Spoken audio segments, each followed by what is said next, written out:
So this is the second episode of the Sick Bush podcast. It is August 4th. It's a Tuesday. On a Tuesday at 3:45, Rodler Greif is joining me. What's up, buddy? I'm here. What's up, man? This is good to be here. I'm not really there, though. That is absolutely true. You are nowhere near me, actually. Where are you? I'm in my parents' house in my bedroom in Needham, Massachusetts. And it's crazy because I feel like this, I mean, you know, last week's was obviously like the first time that you tried to do this, but at the same time, all three of you were literally sitting right there, like next to each other. Very true. Yeah, I feel like this is kind of more experimental because we're not together. We're very far away from each other. Yes, we're the mad scientists trying to make something crazy work. You're correct. Yeah. Is there like a lot of pressure on us right now to make this work and to make this good? Yeah, so I actually wanted to talk about that. Yeah. The logistics of this over-the-phone podcast are annoying. I originally thought I would just send your voice through a Bluetooth speaker and just record it on my end, but it would just be a single track, and I don't know if I could really edit it well if we fucked up or anything like that. So I was looking online, and I was like, typing into Google, how to do an over-the-phone recording and then put it into GarageBand to post as a podcast. It's like, dude, who has asked that question before? And of course, Yeah. Of course there's an article on it, you know what I mean? Right, of course. So right now what Rod and I are doing, we're doing a GarageBand recording by both of us. So I'm recording on my end, Rod's recording on his end, and we both have our headphones in so that you can't hear each other talking through the phone. And this may sound terrible when we try to get it together, but I think it'll work. I'm pretty stoked. Yeah, but if it doesn't, I mean, they're probably not going to be friends with us anymore. I think that might happen. That's why. Yeah, it's going to be terrible. And the fate of the world. Trev and Nat is are going on to have to us. sell their house and everything. It's true. Not that, but yeah. I hope not. That would be. Oh, I wouldn't actually care if they sold their house and came back down to Florida. But yeah, other than that, I wouldn't want them to have to sell their house. Yeah. Before we start, I wanted to say today is it's the day of judgment. It's the day that Skynet will invade and wipe out the entire human race. So And what day? Not... What day is that, Rod? It's August 4th, Do you remember the year? 1996. Are you serious? I'm pretty sure it is. Yeah. So, in August 4th, 1996, Skynet takes over in Terminator, right? Not T2, Terminator. Well, the first Terminator takes place in 1986, I think. And then Terminator 2 takes place in 1991. So I think they only have like 4 or 5 years until the whole race is wiped out. Okay, so 96, it's like a full takeover. Like, you aren't surviving after that if you make it there. Right. They're trying to prevent that.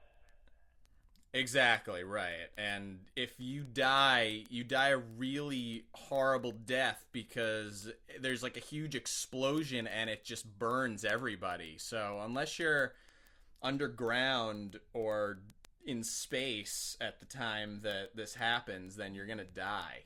Did you recently read up on all of your Terminator knowledge? No, but I recently watched Terminator 2 like 3 days ago because it was on TV. It's a good-ass movie. Yeah. By all this, of course, I mean it's your birthday, so happy birthday. Thank you. I knew it was a long-winded way of saying happy birthday, and I appreciate that, man. Yeah. 28. The big 2-8, man. Kelly is no longer robbing the cradle. We're the same age once again. Yeah. When is her birthday? April. April what? April 7th. Oh, I should know that because we're in the same month. Yeah, she's really only like 4 months older than me. Yeah, it's not that bad. We like to give her shit for it, though. Right. Yeah, and you know what? Coming up in September, we got Natalie's birthday coming up, and we got Mike's birthday coming up. Very cool. And maybe the baby's birthday coming up. There you go. There you go. Yeah. I think we're gonna have a new sick bush to deal with. I'm so excited for that. I know. I'm getting pretty stoked, man. Yeah, it's gonna be great. I'm excited just to see what it looks like. It's gonna be like, I don't know. Whose face do you think it's gonna have more of? So I'm gonna go on a limb here and tell you that when a baby's first born, like it's an infant, I don't think they look like anything yet. Like the first. I'm not really a good judge. I don't know babies well, but like the first week, I'd say that the baby kind of looks like a baby. Maybe even the first month. Like every baby, you could show me a picture of a baby, and I'd be like, "Oh, sweet baby." And that could have been my own. You know, I wouldn't know my own baby at that point. Like if their baby, like when it's in the room with like the 100 other babies that were just born, like unless there was a name tag on it, they would never be able to tell like who it is. Oh, no way. And dude, I bet you so many people have gotten the wrong baby before. You think so? Well, I guess it has happened like once. That's had to have happened. Man. Then you start looking at your parents and you're like, do I look like my parents? Oh my gosh. Yeah. My mom's black and I'm albino, so it's kind of weird. Mm-hmm. Yeah. No, but to answer your question, I said that Nat and Trev, they look fairly similar. No, you're right. They do. I think the browning nose will show through.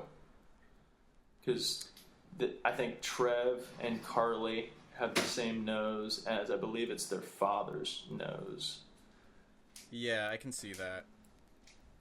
Yeah, but no, I think a mixture of a Browning Finkelstein baby is going to be the most pleasurable sight to behold in the world. Probably. At least in the top 5. Yeah. Now, question, do you think it's going to have dark skin? I think when it first comes out, no. But I think it will... I think it will possess the ability to tan very easily. Okay, so it's like its own superpower, kind of.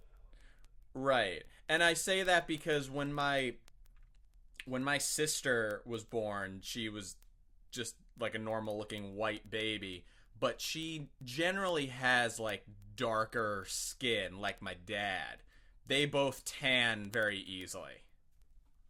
So you're thinking that while inside the belly, not receiving UV rays, this is a white baby. But once UV rays are shone upon this lovely baby, the melanin will become very dark.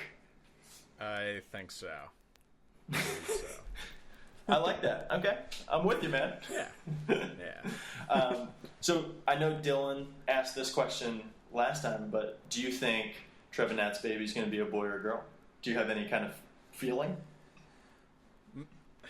My gut says boy, but I think that tends to be the default on like everything, that it's a boy.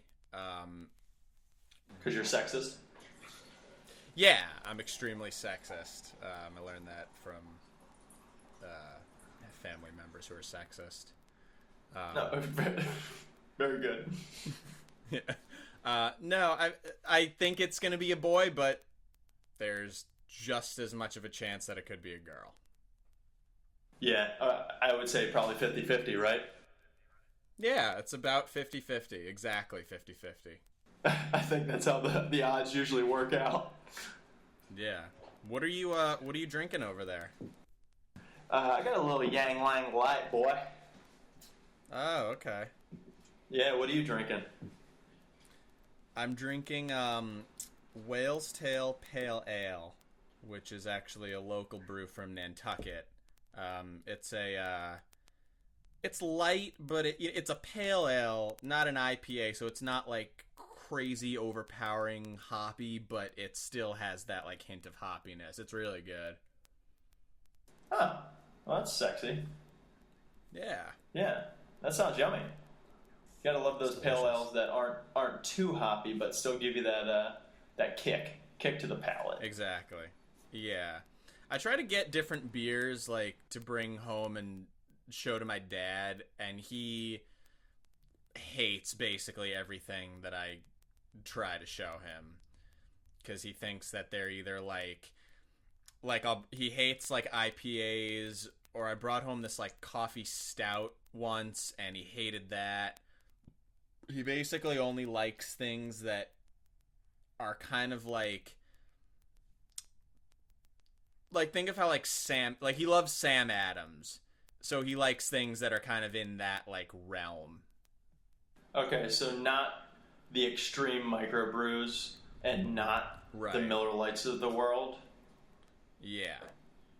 Okay, I get you. Yeah, he would have like a Budweiser because that's still like full-bodied, but he probably wouldn't. I mean, he would drink a light beer too, but he likes definitely like fuller flavored stuff, but not like he's like it's very very specific. Like again, like Sam Adams, like just a degree to one side or the other. Okay. Yeah, my uncle Zach's dad, my uncle Ed. Yeah. He only drinks Miller Lite. Mm-hmm. I guess some like on the rare occasion when Miller Lite is not available, he'll suffer through maybe the Coors Light or the Bud Light that's on draft. But he's kind of a baby when it comes to it. Even for my wedding, we're like, hey, Uncle Ed, we tried to get Miller Lite. They don't even they just don't supply it there. And he was like, all right, I'll just bring my own 24 pack just for me. And I was like, I don't think they let you come in with your 24 pack to the venue, but yeah. He did that to your wedding? No, he ended up just drinking the Amstel Light that was there, and he was, he suffered through. Yeah.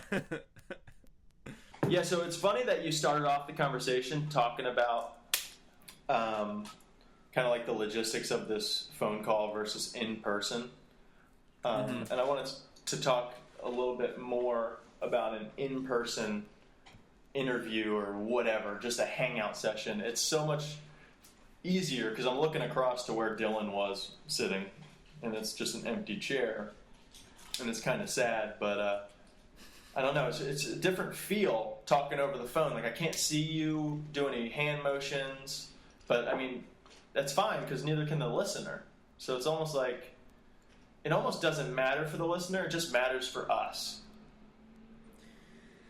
Yeah, I guess. I mean, it's definitely, it's weird because, like, I mean, it is kind of like we're just having a phone conversation, but at the same time, I know, like, other people are going to hear this, and, like, I'm doing a hand motion right now that you can't see, and, yeah, it's, I mean, it's not, I guess I've never done the in-person interview, so I don't really know how to, like, compare and contrast, but I'm sure that if I were to do one, I would find a significant difference. I get you. Yeah. I wanted to talk a little bit about just this podcast in general. I know we talked about it last time, like why I wanted to do this and like how I came up with the idea. But I also wanted to talk about the feelings I had when we started to record with Dylan last week. Yeah, what was that I don't know, like? Yeah, I don't know if you could tell, but I could feel it. When we first started, I was so fucking nervous because I was afraid that Really? we would fail. Yeah, I was afraid we would fail because failing during the first podcast where, I was like really stoked about doing this and hoping everyone would like it, that if we failed, then no one would want to do it. No one would want to keep it going. So I feel like I still feel that way, but I felt like a lot was riding on that particular podcast. And that's kind of the reason why I wanted Dill to be on it with me, because he's kind of got that acting experience. He's done podcasts before, stuff like that. So, yeah, but you as a first phone interview is Are you nervous now? No, I'm not nearly as nervous. I mean, I'm still nervous that we have to do a good job and entertain a little bit, because obviously that's the point of this thing. But I'm just nervous in like a good way. Yeah, I think I feel the same way. I was a little nervous when I first clicked like record, but now it's fine. It's also literally just our friends listening to this. It's not like millions of people all over the world. That's true. Now, if it were millions of people all over the world, do you really think that would change how you feel?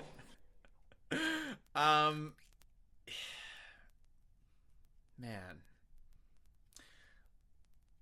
Like if just you and I were talking and doing this, but it was going to go out to the whole world. Yeah. Yeah, I think I might be a little bit more conscious about what I say. Yeah, you don't want to offend too many people, or what? Yeah, well, I'm also trying to think, like, first of all, aside from the people who know us, like, why would anyone give a shit about listening to us just talk back and forth about, like, everyday stuff? We're not, like, celebrities. It's not like Bill Burr's podcast where he, like, is always, like, he's like a comedian, so he's, like, gonna be funny all the time. Okay, so you're thinking that I feel like you're thinking about it like you wouldn't be nervous to talk. You'd be nervous about what people would eventually say about you. Yeah, I think more along that line. Oh, okay. Yeah, no, that totally makes sense. All your points were very valid, and that's exactly how I feel as well. You'd be nervous too if it was like millions of people. Yeah, especially if this was my job. If this was my livelihood, I'd be nervous every time, because this is, I mean, imagine having to do this 5 days a week. Come on, that's hard. Oh, 5 days a week would be crazy. I don't even think most podcasts are every day. They're generally just like a weekly thing, so they have more to talk about. And they definitely have, like, tons of notes in front of them, and people send them emails with questions that they can answer. Like, yeah. Every once in a while, like, on Bill Burr's podcast, he has trouble. He'll be like, I don't know what the fuck to talk about right now, and then he'll just start talking about something stupid. But, like, generally he has, like, it's like supposed to be an hour, but he goes like an hour 15 usually, because he has like tons of stuff to talk about, and like his wife comes in and they just like bicker about stupid shit. Does this have to be just an hour? Does it have to? Like if we go over like by 15 minutes, am I gonna get fired from this non-existent job by your imaginary boss? Yeah, no, we can make this as long as we want. We just want to make it as entertaining as possible. I'm here now, Rod. Ooh, Rod, Kel's here. Oh, hey, Kel. Hey, I've been eating chips and salsa this whole time and trying to face the opposite direction so you can't hear me chewing. Yeah, she's fucking disgusting. Thank you, I appreciate it. Yeah. All right, Rod. Well, we haven't talked about this yet, but I definitely want to hear about your surgery. So give me the background of your problem before you even got surgery or anything. Like, what was going on? So, since I was about 20, I've had this issue with this disc in my back that basically has been it came through the like outer layer of disc skin and poked through and has been hitting a nerve on the left side of my back and sending this like shooting pain down my leg when I move in certain positions. And it was always uncomfortable, but at the same time it was always manageable until about 2 years ago. And I went for a run one day, and after I went for that run, I was in like the most excruciating pain I've ever been in. And I went and saw a doctor. Are you talking about shooting pains? Like what? Like an aching, shooting pain? It's like shooting, aching, stinging, jabbing, other words that mean the exact same thing.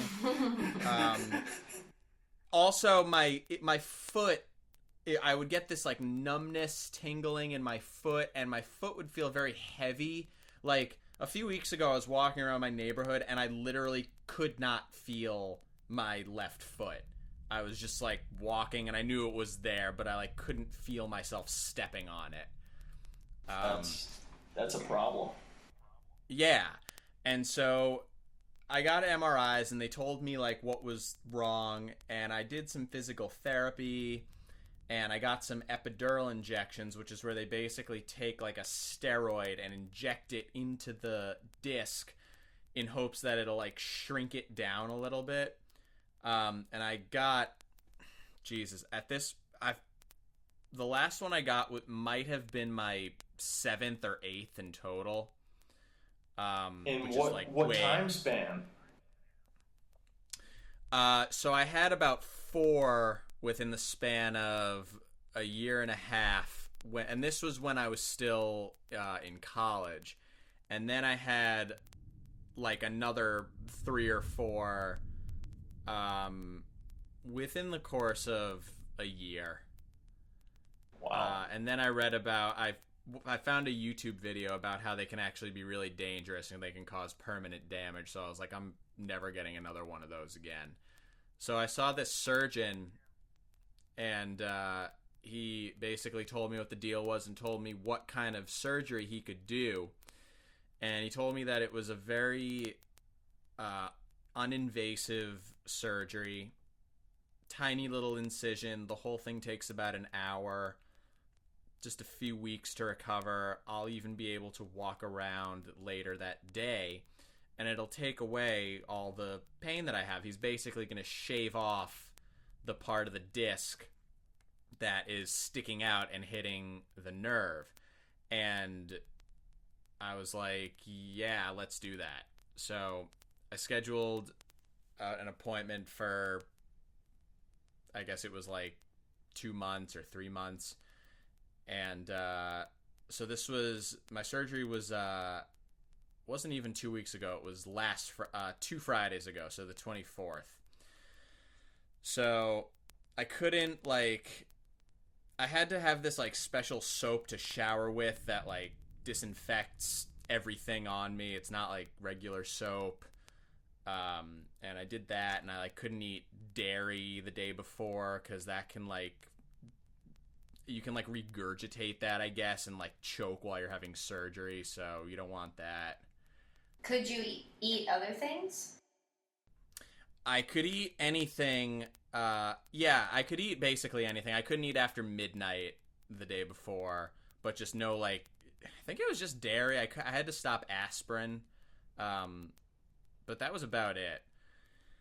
And so that morning, I went into the hospital, and they brought me into like an area where everyone was like waiting to get surgery done, and I lay down on the bed, and they put an IV into me, and my parents came in, and like my surgeon came in, and they just told me again like what they were gonna do. And so then and I just had my glasses on. They said not to wear your contacts, so I had my glasses on. So they were like, there's like the IV with the stuff running into it, but then there's this other tube that comes out of it, which you can stick syringes and other things into to inject it directly into your bloodstream, into the IV, so I don't have to get like another injection. So yeah, I gotcha. They were like, we're gonna give you some of this, and this will help you relax. And they shot it, and it was like, boom, instant, like, euphoria. It felt really, really good. Like, it felt like the first time I was on mushrooms, which was amazing. Nice. And, yeah. Would you call it one of your best highs? That lasted probably 4 seconds, or what? Yeah, well, I mean, it lasted until I woke up, I guess. I mean, I don't know if I was, like, still feeling it while I was under anesthesia, but, like, it hit me, and it's actually weird. It was mostly just on the left side of my body, like, where all the, like, good feelings were, but I could still feel it, like, in my head, and it just felt really good. So, the anesthesiologist was telling...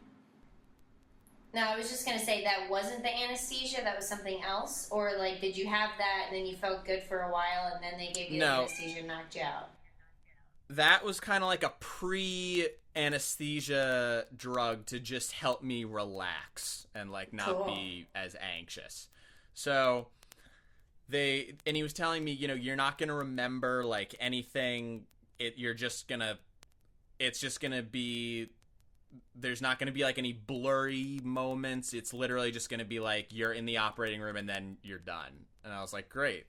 So I took off my glasses, so I was already seeing really blurry, and I couldn't really see shit.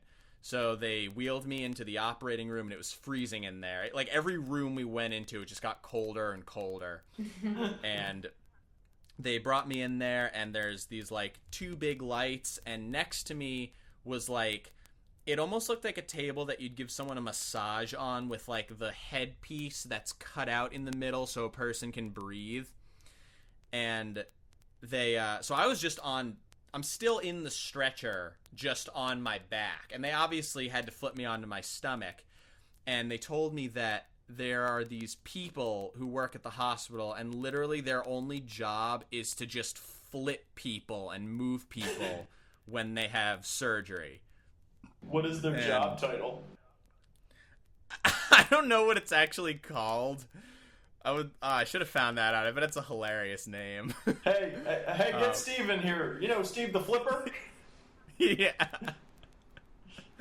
So I was like, are you sure they were going to be able to flip me? Because I'm, like, pretty heavy. He's like, trust me, compared to, like, most people we have to bring in here, you're nothing. Like, they're huge people. So I was like, great. So... They brought me in, and I was just laying there, and they put, like, an oxygen mask on me, and they were just like, this is just to help you breathe. And I was just laying there for, like, a few more seconds, and I just heard the nurses and doctors talking, and then literally just like that, I just woke up in the first room that I was in on my back, and just, like, as soon as I opened my eyes, this nurse was just like, your surgery's all done. And I was like, oh, whoa. Great. Like, it's not like you're slowly falling asleep or anything like that. It's literally just you're out. Like, there's no, like, lead up to it. It just happens. Wow. So, that's freaky, man. Yeah. You could do, and you don't, like, dream or anything. Your brain is, like, non-functional while you're under anesthesia. There's, like, no activity going on whatsoever. Hence why it feels like you, just like that, are done. Exactly. So then they brought me into my room, and it was like, my surgery was at 7:30 in the morning, so this was almost at, like, 9 when they brought me into my room. And my nurse came in. My nurse was such a bitch. She was, like, the most obnoxious. Like, everything I asked her to do, it was, like, the worst thing anyone's ever asked her to do in her life. She just... Oh, my God. She just seemed like a miserable person. So, my parents were there for another like half hour, and then they could tell that I was like really tired, so they're like, we'll leave and we'll just let you sleep. So I like slept until like noon, and then I woke up, and I had like a TV, so I was like watching TV, but I was basically just constantly asking for like, you know, pain meds, and I wasn't in like a ton of pain. It's more like discomfort. Like I basically had to be lying on my back with my legs like propped up in order to be comfortable. Like even still now, like sitting on a couch or sitting like in a car with like the pressure on my lower back area is still kind of uncomfortable. But I mean, my surgery wasn't even 2 weeks ago, so that's expected. How did they go in? Was it just like a teeny little incision? Yeah, like the incision, it runs vertically, and it might be like 2 inches. But at the, you know, I mean, they had to tear through a lot of like tissue and muscle, so it definitely, there's just a lot of like surgery pain. But I could tell instantly, like when I started walking around, that the nerve pain was basically at that point like 85% gone. There was still a little bit of residual pain, because like think about it, my nerve had basically been like getting stabbed for 7 years, so it still felt like there was a little bit of pain there. So that went away within about a week. But now I feel pretty good in terms of the nerve pain. That's awesome that something that easy and quick could make you feel so much better within like a week. Yeah, it is. Wow. It is crazy. And I just saw my doctor today, and he said that I'm like doing just as well, if not like better than expected. And I'm going to start physical therapy soon. So I've been there have been times where I'm a little bored, especially because like it's more boring during the day because it's actually been really, really nice out. But I can't really go anywhere or do anything during the day. And I can't even swim yet. My doctor said I need to wait a few more days for that. So the days have been a little boring. I've been like going for walks just around like my neighborhood, and like I'll go for a walk with my mom and like walk our dog at this park near our house, and we'll like do So are some you things staying during the with day. your parents? Yeah, I'm staying with my parents, and they've been like great about just helping me. And my dad works from home, and my mom is a school nurse, so she has the whole summer off, so they're both like there all the time. Nice. Yo, Which is great. I have a question for you. Before your surgery, what was your mindset like going into the hospital and like under anesthesia? Because I'll explain to you how I would feel once you tell me. Okay. I was, well, I mean, probably I'd say for like the week before my surgery, I was like a nervous wreck, and I was just anxious all the time. And then like the day before, I was like, I cannot believe that like tomorrow at this time I will have like had surgery already. And I was going into the hospital, I was like pretty anxious. Once I don't know, for some reason, I thought that they were going to be like, okay, it's time to like flip over and lie on your stomach because that's how you're having surgery. For some reason, the idea of them saying that to me freaked the shit out of me. But that didn't even happen because I was just on my back when I fell asleep and when I woke up. And once I like laid down in my stretcher and the surgeon and the anesthesiologist were there and they just explained to me what was going to happen, I like even before they shot me with like whatever relaxing drug they gave me, I really wasn't that nervous at that point. And I was like, you know what, this is going to happen, this is like gonna fix what I have, and it's not that big of a deal. And looking back on it, it's crazy how much I built it up to be. I mean, it was nothing. Like, if anything, what I had to not look forward to was like the 4 to 6 days after my surgery, because that was when I was at the peak of my discomfort, and like standing up and sitting down was really painful. But again, that was just all from surgery. But like, you know who you have to thank for you know how you were just saying that you're most scared of the doctors telling you it's time to flip you over to your stomach. Yeah. Do you know who you have to thank for that? No. Do I need to? Maybe I need to rephrase the question. So, you know how the doctors say, you were afraid that the doctors were going to say, all right, it's time to flip over, and that would have triggered in your brain, oh my God, it's time, I'm nervous, this is what I was, dreading. Yeah. You never had to experience that. Do you know who you have to thank for that? My dad. Okay, why? Well, I was gonna say because he gave me the chromosome to be male. I was gonna say that Steve the Flipper helped you out. He just flipped your body. Oh yeah, of course. That guy. Yeah, thank God for that guy. Yeah, I'm glad that that's a thing. Well, Kel, how would... Oh, I was just gonna say that I, besides wisdom teeth, I've never had surgery, but I had to go under when remember in college when I got really bad food poisoning and I was in the hospital? No. You don't remember that? Was that your senior year? Yes. How do you not remember that?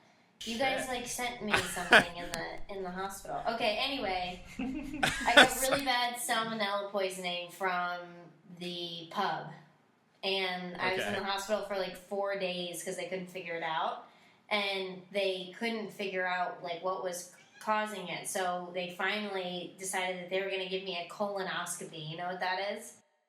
Yeah. Yeah. So. At that point, I was so miserable and just if this is going to help, I don't even care that I wasn't nervous. But I think if I had surgery, I would have been very nervous. But they rolled me in there. I remember it was absolutely freezing. And I've had an IV in my arm for 4 days at that point. And they, put the stuff in, just like you were saying, in that other tube that was attached to the IV. And right. It was the same thing. They put it in. I remember it stung really bad because...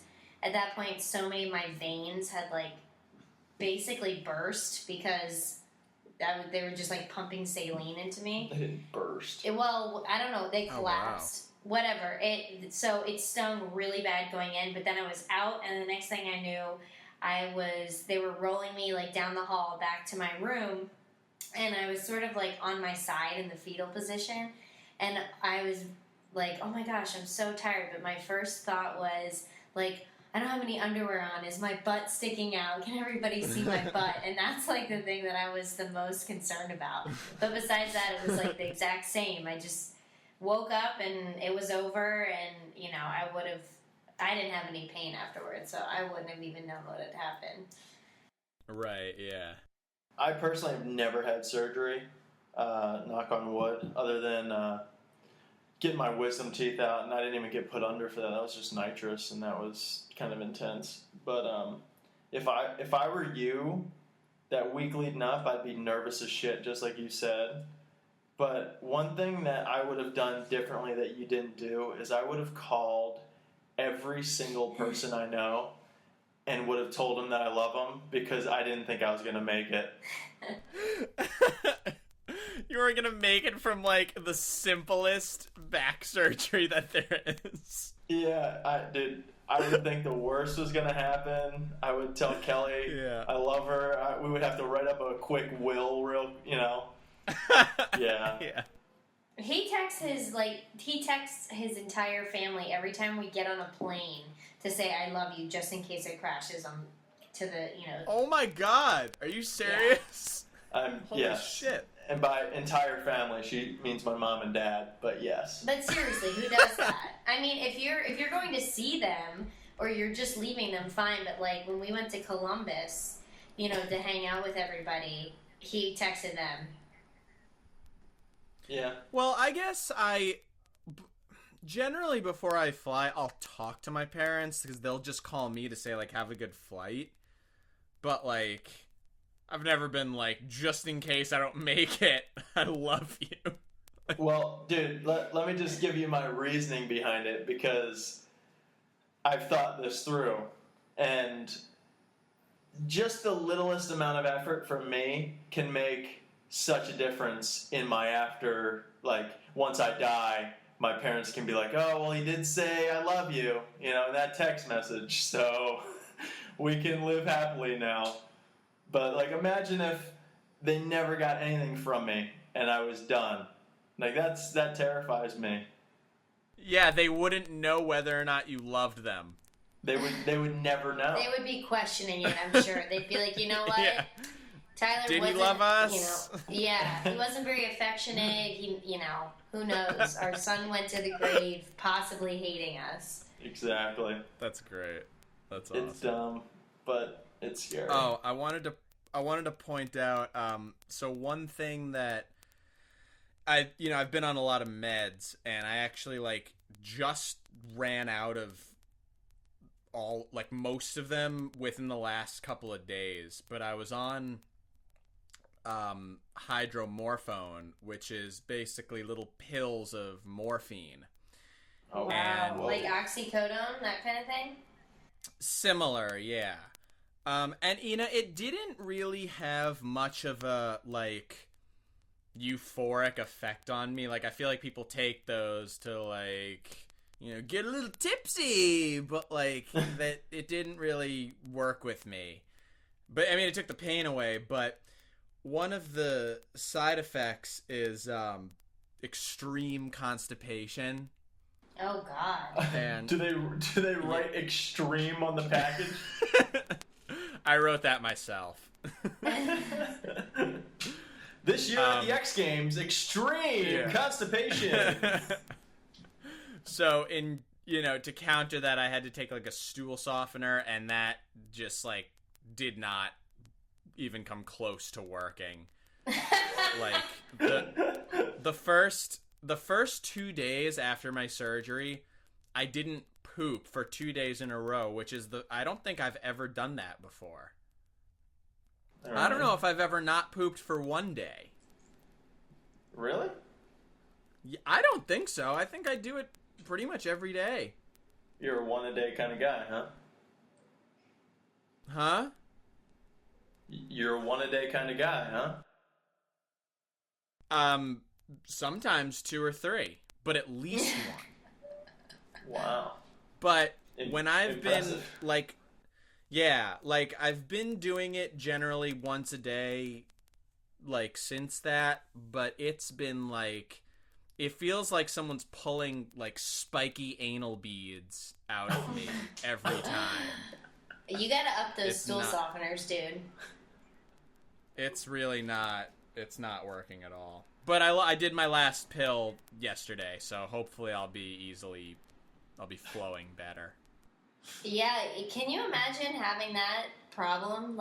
Because some people poop too much, some people are really regular, and then some people are constipated. That's sort of the norm for them. It's terrible. Yeah, well, that made me think of how, morphine is essentially, it's like heroin. Yeah. So that makes me wonder, do you think heroin addicts are just always constipated? Well, I actually listened to a podcast on, I forget what it was about, but it was talking about the side effects of heroin users, and they were talking about the fact that you can't overdose. You can't die from a detox of any drug other than alcohol. And I think it might have been on Rogan's show. He had a doctor on there, and Rogan was like, So you're telling me that you're withdrawing from heroin, you're not going to die from that? And the guy on there is like, no, you're not going to die from that. Like the symptoms you get while on heroin, I'm not going to quote it because I don't really remember it 100%, so don't hold me to this. But it's like you take heroin and the first thing your body does is slow down your metabolism, so that it's almost like the fight or flight response. And for like weeks after it, your body has to slowly climb out of that hole that it's dug itself, and then you can slowly start pooping again. It's crazy. Oh, so it's the metabolism that slows down, so you just aren't... I'm pretty sure, yeah. But yes, you're right. Crazy. Heroin users don't poop a lot. Jeez, that's nuts. Yeah, it's funny. We were actually just talking about this with my mom. Not the exact same thing, but the company she used to work for made OxyContin, and I was asking her, I was like, so if you're not, because she was talking about how they did all this research about how they could make the pill basically uncrushable, because Oxy users crush it up into a powder, they snort it, they melt it and inject it, whatever. So their whole research was about how to make the pill not crushable. And I was saying, okay, well, what would happen, if I just took a pill? Like, it's obviously for pain, And she's like, well, it depends. For somebody your size, you would be given this many milligrams. She's like, and, you take 80 milligrams. 80 milligrams, okay. And we're bad for you. Oh, yeah. So she said, basically it would take pain away if I had it, but I wouldn't really necessarily get a high, just, taking the pill as prescribed. But she said that it wouldn't take a much higher dose of a pill to just make me stop breathing and die just by taking it. Holy shit. Yeah, she was like, it's not, if you take it orally, it's fine, and it takes away the pain, but you're not really high. It's only when you snort it and stuff, which is why users do it. But she's like, it wouldn't take a much higher dose because of my size. She's like, yeah, you're basically would just stop your lungs from pumping and you'd suffocate. And I was like, that's crazy. It's not going to get you high, but even just taking, I guess it's like very easy to overdose. Yeah. Wow, that is crazy. Holy shit.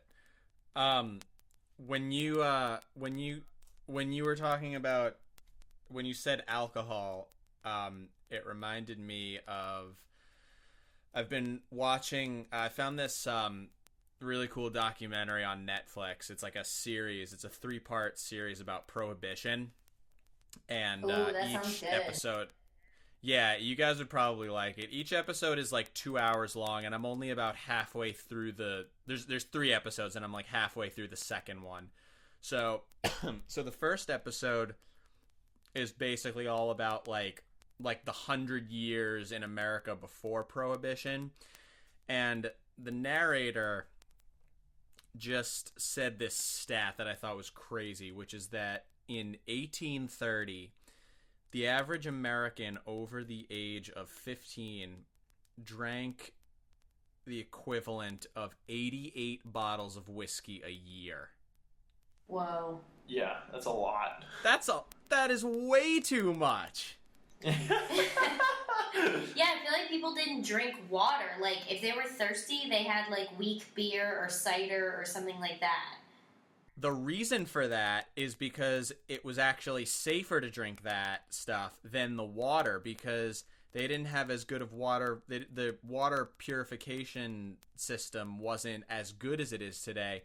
But, to make alcohol, it had to go through, like, a still, and that had to be purified.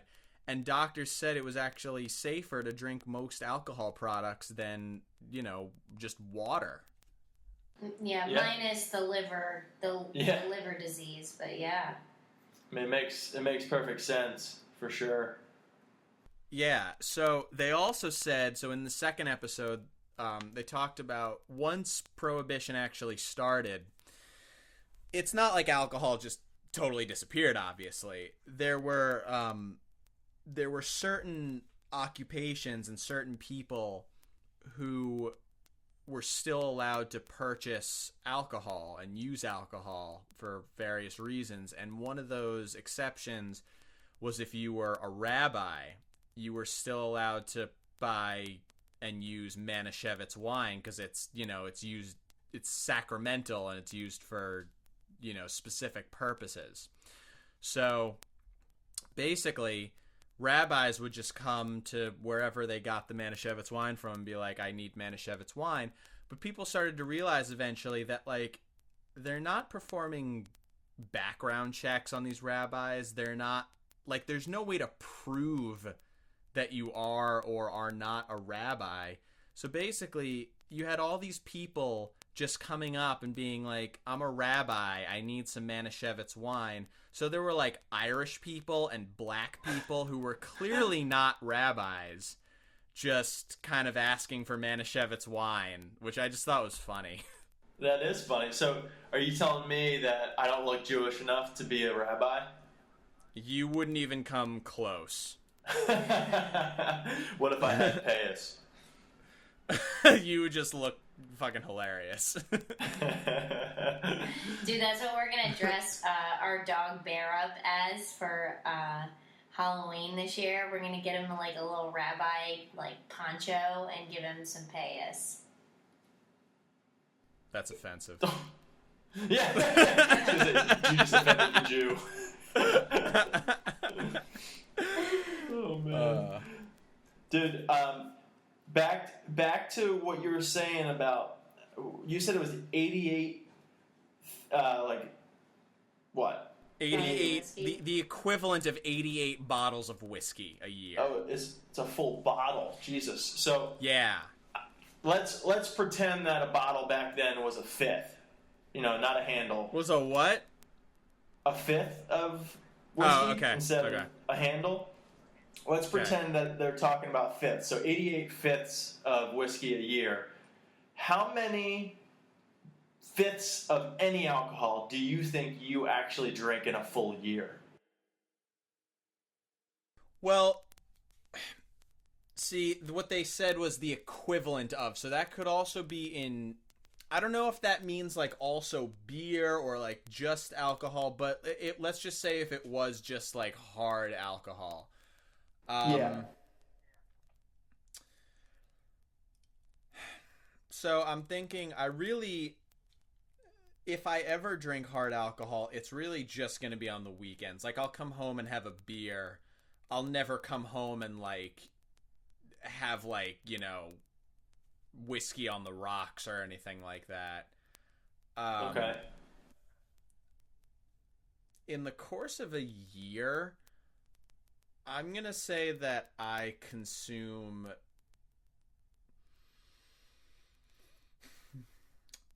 I want to say somewhere between 2 and 3 bottles. Really? That's it? That's a small amount. I just don't drink hard alcohol very much. The last time I took a shot was in Ohio, and I took a lot of them. You stole an Ohio State jersey or whatever. I felt so bad about that. That was such a dick thing to do. I just went into the back door of an open restaurant and just took some hoodie that was hanging up, and I forgot to take it back with me, so Trev and Nat still have that. I seriously felt like such a dick that whole plane ride home. Yeah, you should, you dick. No, but I just don't, I'm thinking like a fifth. I mean, how many shots could you take? I mean, definitely, more than 10, right? Oh, yeah. Yeah, I don't know how many ounces it is. Yeah, what I don't understand about this comparison is, are they talking about, like, because beer, cider, probably most of what they were drinking, because people are probably drinking, like, moonshine or beer and cider back then. Cider was a big, yes. Yes. No, so cider was a big thing. they don't have the same kind of alcohol content, that liquor, moonshine does. So it's hard to say. So it was the equivalent of 88 bottles of liquor. Does that mean alcohol percent or literally liquid volume? I would imagine alcohol percent. Like, so that's a shitload. Yes, if you're just drinking like beer, a 15-year-old is drinking. That's like I don't. An alcoholic, maybe. What? Yeah. Yeah. I don't. Yeah. I wonder what percentage of people were alcoholics by the age of like 18. Probably a lot. Yeah. I think I'm sure.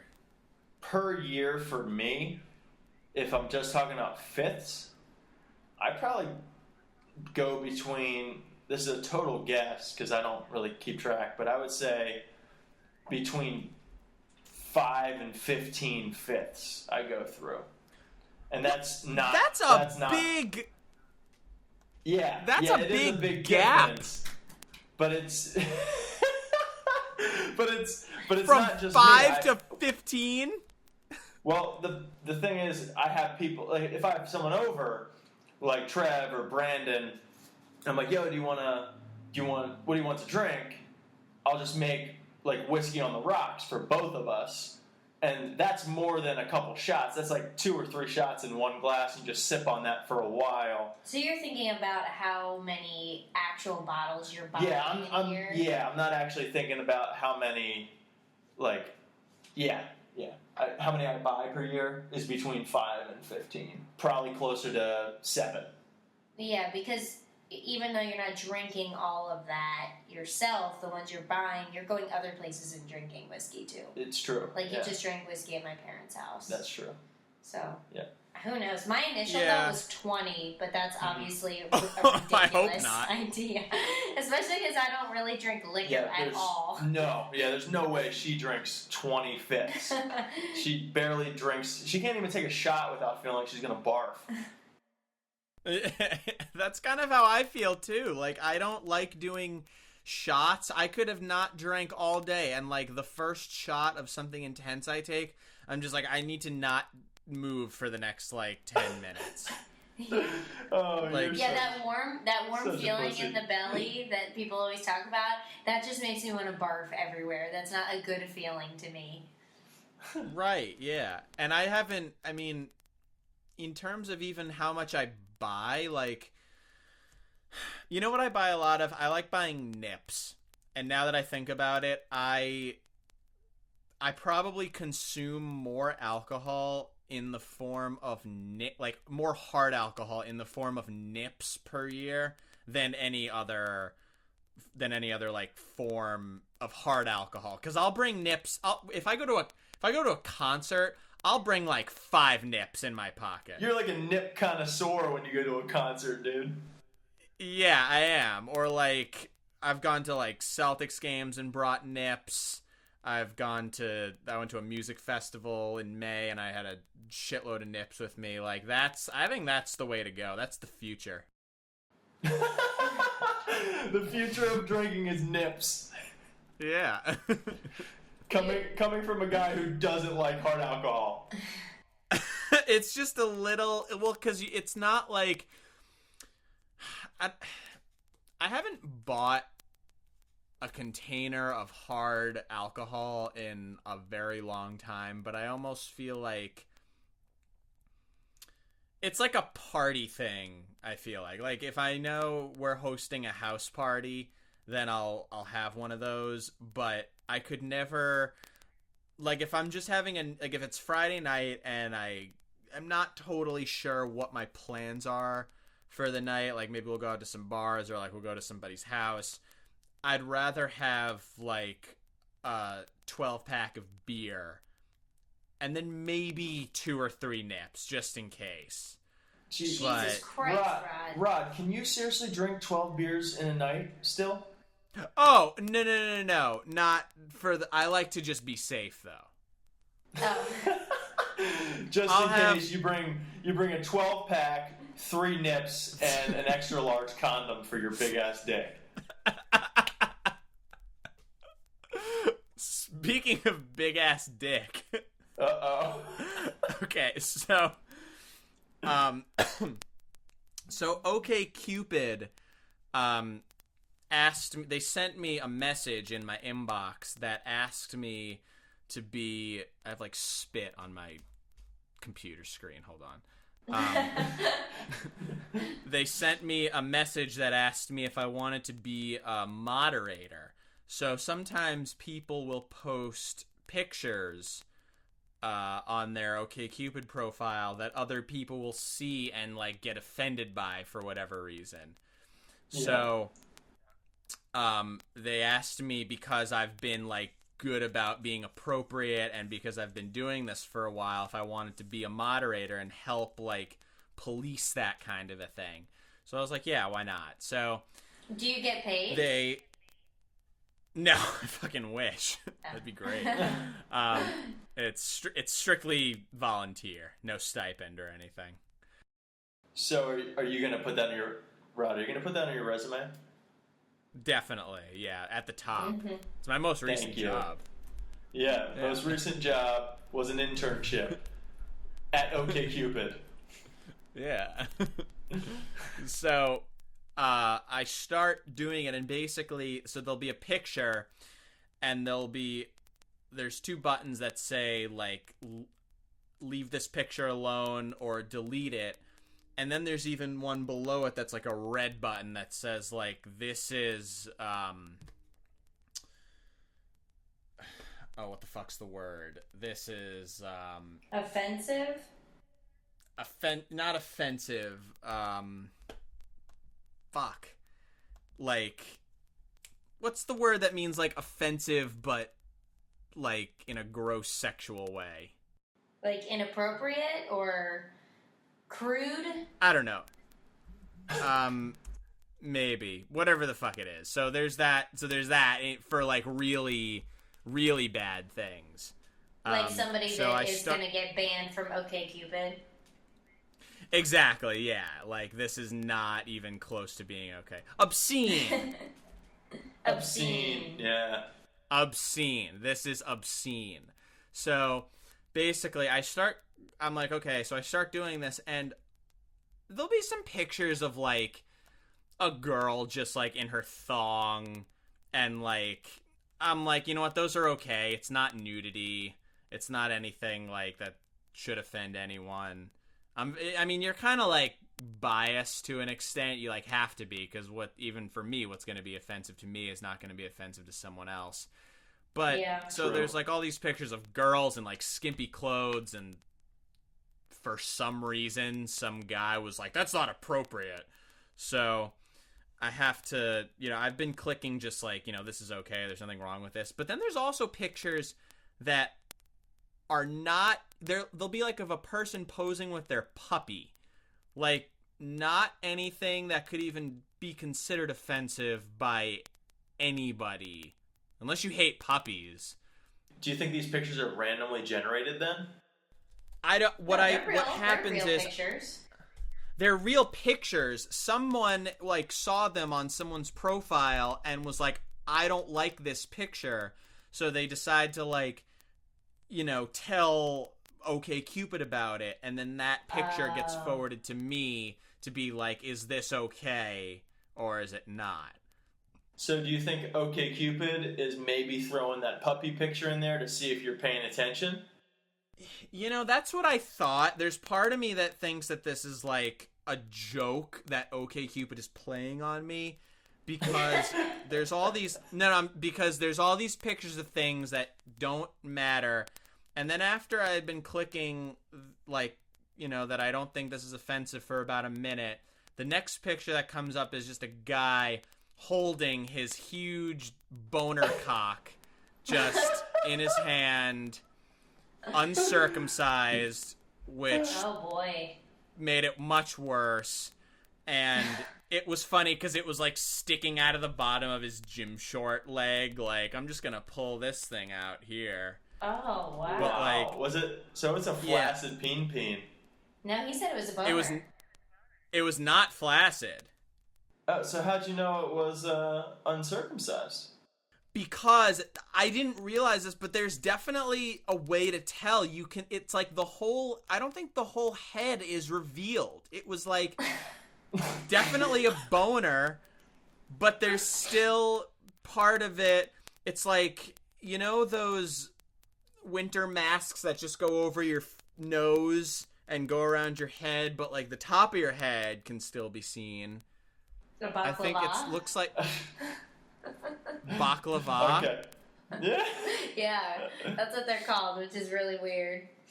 No, I know That is exactly weird. what you mean. So you're telling me these wieners look like terrorists? Exactly, yeah. They're dangerous. Okay. But it was just so weird. It's like, there's all these things that, like, aren't offensive. No. And then it's just like, yeah, that's really not okay to be up there. Like, you needed to run that one by me to determine if it was okay or not. Like, you couldn't have figured that out. Yeah, they need a second opinion on that one. Yeah, Yeah, like, we're not sure about puppy this. to penis. Let's send this to our expert. They throw those puppy pictures in there to really get you. They're going to throw you off guard, and then just boom, right with a penis. Right there. You're never going to miss it. Maybe, yeah. Like, hold on. Like, I'm looking at one now, and it's literally just a picture of... It's just black. It's just a black picture. And someone marked that as being inappropriate. Like, I'm going to leave that alone. There's a picture of just a girl in, like, a dress, and someone thought that was inappropriate. Like, I can leave that alone. There's just pictures of things that shouldn't be offensive, but then also pictures of dicks. Just thrown in there every once in a while. You ever see any tits on there? Yeah, not like bare nipple. There was a picture of a girl with a shirt that was very, very low cut. They almost, if you saw a close-up of it, you'd almost think they were like, you know how boobs can kind of look like butt cheeks sometimes? Yes. Yeah, they looked like that. You ever play that game, boobs or butt cheeks? No, but I will now. Yeah, make a note of that one and just look that up online. It's a fun game. Okay, I bet. I would love that. Speaking of game, do you guys want to play? Rod, do you want to play a little sporcle with the host, Kelly? Yes, I do. All right. Okay, so I have it on my phone. I promise you, Ty can't see it. And I have not looked, I swear. I'm not sure how. I think that Rod might destroy you just because he is the king of random knowledge. Good, fucking bring it on. But the Sporcle game is called "Can You Name the Famous People Named Andy or Jesus Andrew?" Christ. So Alright. it's a version of the name Andrew. It could be Andy or Andrew. I'm looking through the answers, and it looks like those are the only two options. So, Rod, before we start, quick rules. You're just gonna, say your answer. If we say it at the same time and we can't decide at the time who got it right, I'll check the recording. Okay. Now, I will say, We might not really know who's the winner until after this, right? yes, I was just going to say that because you're probably just a little bit delayed than obviously Tyler, who's sitting right here next to me. Okay. Now, just Ty, I mean, offhand, do you know a lot of famous Andrews or Andys? Who, me? Yeah. No, I know no one. You do. I promise you, Okay. Yeah, here we go. You Alright, ready? so again, we will not be able to determine the winner until... Yeah, either way, I'm going to win, Rod, so it doesn't even matter. Okay. Okay, so basically I'll give you a clue, and then I guess you both just shout out as soon as you know it? Yeah. Okay. I'll keep score, Rod. Well, what we Okay. think is the score. Yeah, what we think is the score. Okay, Okay. I'm just gonna go quickly. This former 60 Minutes commentator died at the age of 92 on November 4th, 2011. Andy Miller. Nope. Ty? Andy Buckshaw. No. It was Andy Rooney. Hmm. Ah. Okay, next question. pop artist whose subjects included Marilyn Monroe and Campbell's Andy Warhol. soup cans. That's correct, Tyler. Okay, in 2009, he lost to Roger Federer in the longest final in Wimbledon history. Andy Roddick. Yep. Current governor of New York and former secretary of HUD under Clinton. I don't know what HUD Is it is. Secretary of New York? What was it? Current governor of New York. Giuliani. No. Do you have a guess, Rod? No, I have no idea. Andrew Cuomo. English composer of Jesus Christ Superstar and The Phantom of the Opera. Andrew Lloyd Webber. Yes. Nice, Rod. The brother of the Bee Gees had hits like I Just Want to Be Your Everything and Shadow Dancing. So he is a brother of the Bee Gees. Andy G. Well, G as in his last name is spelled G-E-E? Yes. No. Okay. Wait, I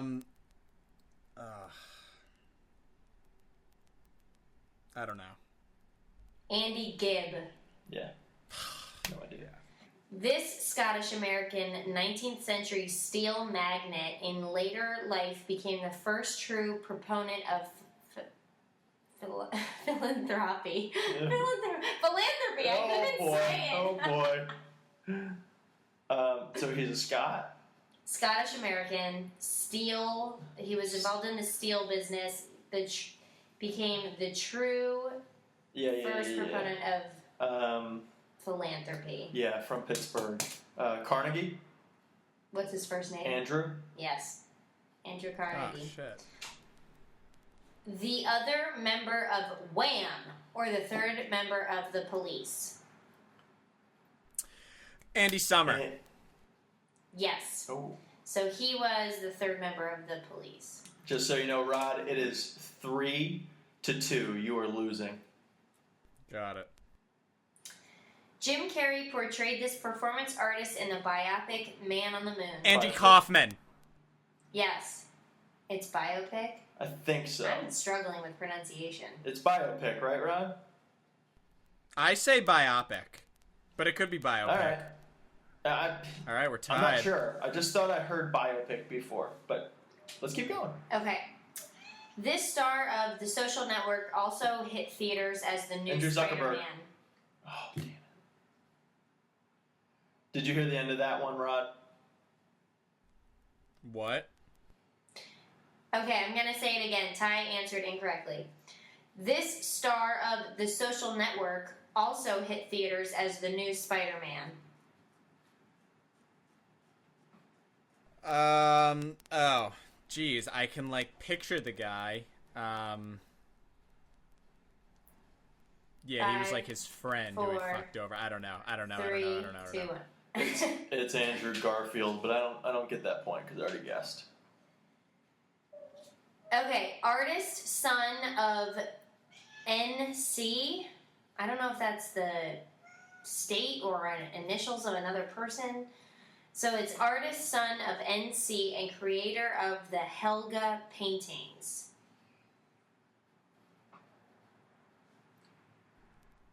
Nope. Andrew Cumfucker. No. That was my guess, too. Andrew Wyatt. Oh. He's actually from our hometown. Okay, this Moon River and holiday song crooner had his own TV variety show from 1962 to 1971.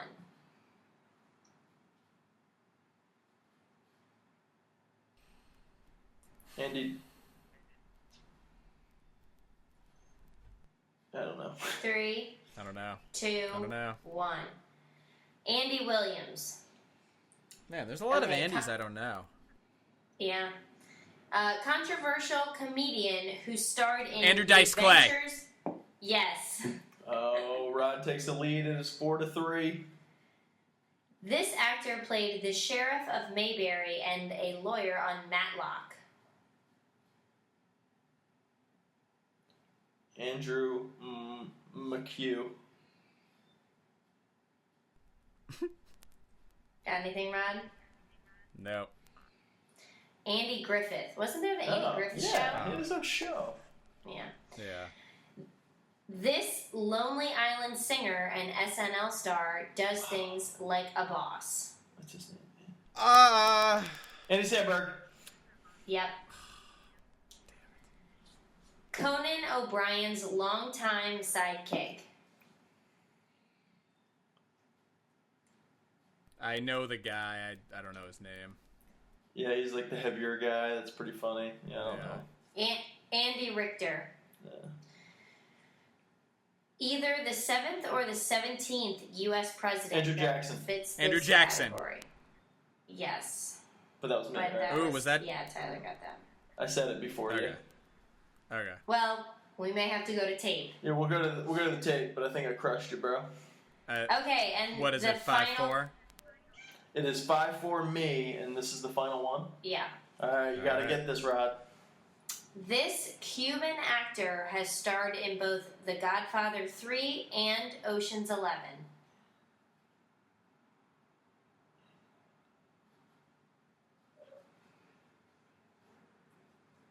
Cuban actor.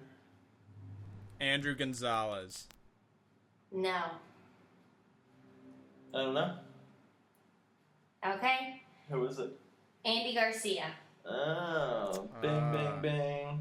Ty wins by 1. That's the second week in a row that I've You won win. by only one though. You Pretty always good. do. Yeah, well, that was good. Now, real quick, Rod, I want to do a word association game with you. Okay. You ready for it? The only thing is, I forgot to write down 10 words. That's fine. I'll just do it with you. Great. Okay. All right. So, first thing that comes to your mind, I'm gonna write down your answer. Okay. You ready? Yep. All right. Monkey, Bed. sage, Head. crucible, Movie. jerk, Off. can, Worms. Jessica. Klebanoff.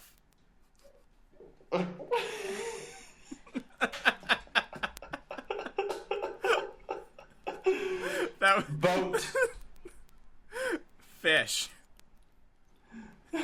gravy, Turkey.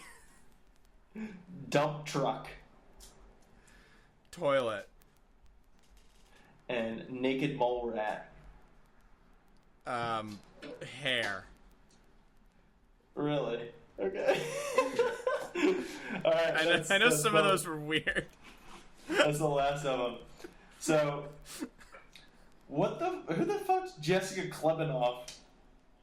That's a girl I went to middle school with. Man, can you guess the Jessica I thought you would guess? Alba. No. Peterson. No. Getting closer. Vartanian. Vartanian! Yeah, that's exactly what I was thinking really? you'd say. Yeah. I don't know. Just thought you'd say it. Now, Yeah. you fell into my trap when I said jerk. I knew you'd say off. I know, that's probably predictable. So, naked mole rat, the first thing you think of is hair, huh? Well, because I thought of a mole growing out of someone's face and there being hair coming out of it. like in Austin Powers when he's like pointing to the moly. Right. Yeah. Oh man. Yo, real quick, think back to when you were talking about your back issue. Yeah. You were explaining to us that your disc skin was coming towards your back and interfering with everything. Yeah. If you re-listen to this podcast, just replace the word disc with dick, okay? I want you to just listen to the way you were talking and just replace it every time you say disc. That's what I was doing when you were telling me about it. So That's I awesome. don't even know if I could repeat what you were saying because all I remember is thinking about dicks. Did I say it a lot of times? At the beginning, you talked about discs. Yeah. Yeah. Well, Cool, I'll do that. Are we out of Rod, time? We're getting close to the end. Yeah, we're at an hour 22. I know I had in here that I wanted to talk about like a girl story. I wanted to talk about how Bunny's doing, and I wanted to ask you about a fellow sick Bush, about where he would be without us. Now, I think we could forego a girl story for now. We could forego talking about Bunny. So let me ask you this question. Where do you think Julian would be without the sick Bushes? Like right now. Maybe he didn't go to Eckerd. Maybe he stayed up in Sag Harbor. Man, I've thought about this. This is really tough to answer. I mean, I'm sure. I feel like the whole computer and like being good at technology thing didn't necessarily come because he was friends with us. I feel like he'd be good at that anyway. For sure. So, yeah, he would. I'm sure he would have some kind of job in that field. I mean, maybe like going to Eckerd and then moving to Philadelphia kind of like landed him where he, played a part in landing him where he is now at Temple. But I'm sure he would have some kind of position in doing something with electronics or computers and or music, something like that. So you're sticking to your guns and you're saying Julian would be an IT dork no matter what? I think so, and I mean, it's hard to say, like, who else his friends would have been. I mean, maybe if he had hung out more with, like, Carlos and, like, Adam Skiff, he'd be, like, a slightly different person, which I'm glad he didn't. I mean, not necessarily Carlos. It was more the Adam Skiff, but... Yeah. Yeah. Yeah, no, I think... I don't know. What do you think? Yeah, I think you're pretty dead on. I think he would still have found his way to like a job like what he has now. I think he was always into computers, and when we first met him, he was obsessed with video games, like addicted to Call of Duty on the computer. So I think we didn't really have an influence on that. Yeah, he used to game a lot. He had a bad addiction to it, and I would always try to like game with him or tell him about games. He's like, "Nah, dude, I had to stop. I got too addicted."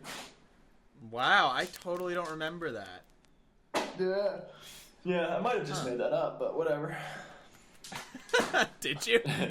No, he definitely used to play games a lot. Just to piggyback onto that, if you were Julian's roommate, would you make his bed like Carlos did?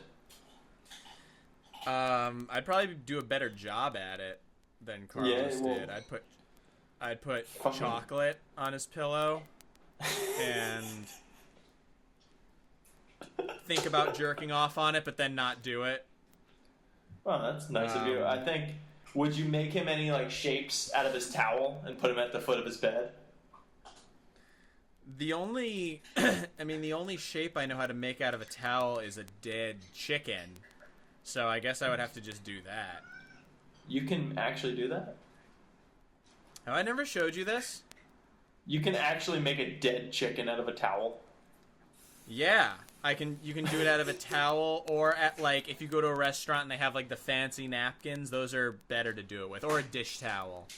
I can do that. It looks like a chicken hanging up like in a store, like at a butcher. I swear to God, I can do this. Do me a favor. When we're done this podcast, take a picture of that and I will post it as the picture for this podcast when people go online. All right, sounds good. All right, man. You got any last words? No, not really. I think I'd say this went pretty well. I mean, we can't really tell yet, but I had a good feeling about this. It felt good. Good. I'm glad. Yeah. Yeah. It's a long one. It's a longer one. We're gonna make our friends have to be patient for a while. You know what I mean? Yeah, but honestly, I mean, if even last time when you did it with Dylan, like if it had gone longer, like I wouldn't have been like annoyed with that. Yeah. Now think about it from your perspective, though. You are at home, not being able to really move a lot. Right, but you can listen to podcasts at home, or you can listen, I mean, anytime you go in the car. I mean, if you take a 20-minute car trip several times a week, I mean, that'll fill up your travel time. No, I totally agree with you, but I don't think a lot of people are keen to the idea of how to utilize a podcast. Like, I feel like they think they have to sit down for, like, right now we're on, like, an hour and 28 minutes. They have to sit straight through it with a computer. Like, Kelly was like, well, I would love to listen to it, but I don't know when I would do it. And I was like, well, you just on your phone, you know? It's like, she just doesn't think about it that way. She just thinks about it as, right. like, I need to be in front of a computer for an hour and a half. See, I would never even think about listening to a podcast on the computer. I think I'm the opposite, because when I drive to work, I listen to podcasts a lot. Or like, I think last week's was the first podcast I've ever listened to on a computer. Okay. So, I don't know. What service do you use for your podcasts? Because I use... It's literally, there's an app called it's just called Podcast. And okay, then you on can your search iPhone. for... Yeah. Yeah, okay. Yeah, I don't have an iPhone. I have Android, so I have to download an app for Android. That's what I'm saying.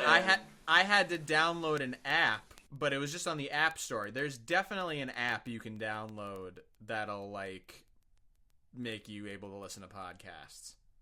Yes, and I do that. I downloaded Podcast Republic, but I don't think you could download our podcast from that. You have to go to SoundCloud where I'll be uploading it, you know. But you can get a SoundCloud app and then search for us on there, and you'll be able to get it. Yeah, I don't even know if there is a SoundCloud app. You could probably just do a Google search for SoundCloud Sick Bush, and it would come up. Guess what, dude? There is a fucking SoundCloud app. I've listened to our podcast on it. And you can say www.soundcloud.com/sickbush, and then you're there. Ah, okay. Yeah. Do you need the www? I mean, I like it. It's cute. The answer is no. You don't ever need to put www. Alright, well, do you have to put .com? Yeah. Yeah, obviously. What happens if you put .eu? What does that mean? It'll send you to SoundCloud University. Yeah, or Europe. You know, whatever one you want. Yeah. Nice. Well, Rod, I'm glad you're feeling better. Yeah, thank you. I'm glad I am too. Hopefully you progress throughout your days. I'm glad that you could talk about your back with everyone, because I doubt many people were calling you saying, hey, Rod, how's your back feeling? Yeah, well, I posted like a picture of myself on Facebook, and a bunch of people commented. Like some family members and like my uncles and aunts called, but yeah, not a ton of comments, but I mean, it wasn't like a huge thing I went through. I didn't have like, you know, open heart surgery, which would be like much more intense. I didn't have like a spinal fusion where I'd be like laid up for weeks. Like you know, what I had was big for me, but like relatively speaking, it was a pretty minor procedure. It fixed a big problem, but it was like the way my surgeon described it to me, it's like the kind of thing that surgeons talk about like at dinner. Like it's not a stressful thing at all, and like it's pretty common. Yeah, no, that's true. Now, question for you. Mm-hmm. Seeing that it's my birthday, do you think like a best friend just posting on your Facebook wall is adequate enough to say happy birthday? A best friend. What do you think? That's a tough call. I think it really just depends on how you guys generally communicate. I mean, I think it depends on how often you talk to this person. I mean, if you hardly ever talk to this person on the phone, but you still consider them your best friend, I mean, I don't, like, would you be offended if they didn't call you? No, but I'm talking best friend. You know, like well, for example, like let's pretend Sam has his choices. He's either gonna call me, text me, or post on my Facebook wall. What one would you expect from a best friend? I would expect him to call you just because I've seen him call you before, and he'll like call you a faggot, and you guys will joke around about stuff for a while. But like, yes, I mean, the person who I consider like my oldest and closest friend, like I don't think I would expect him to call me just because like we're not as close as we used to be, but he'll generally, I mean, he would, if he texted me something like that, it like wouldn't surprise me. Yeah, I get you. Yeah. Even like if you guys, I mean, I ultimately consider you guys like my best friends, but if one of you, if you don't call me to say happy birthday, I'm not like, what the fuck is his problem? Yeah, no, I'm totally with you. I'm just posing a question because I noticed that a lot of people post on my Facebook wall, and the majority of them are people that like never talk to me, and they must like feel guilted in by Facebook when it says today is Tyler Knox's birthday. Wish him a happy birthday. And it's just like a bunch of random people I haven't talked to in years that are saying happy birthday, Tyler, and that's it.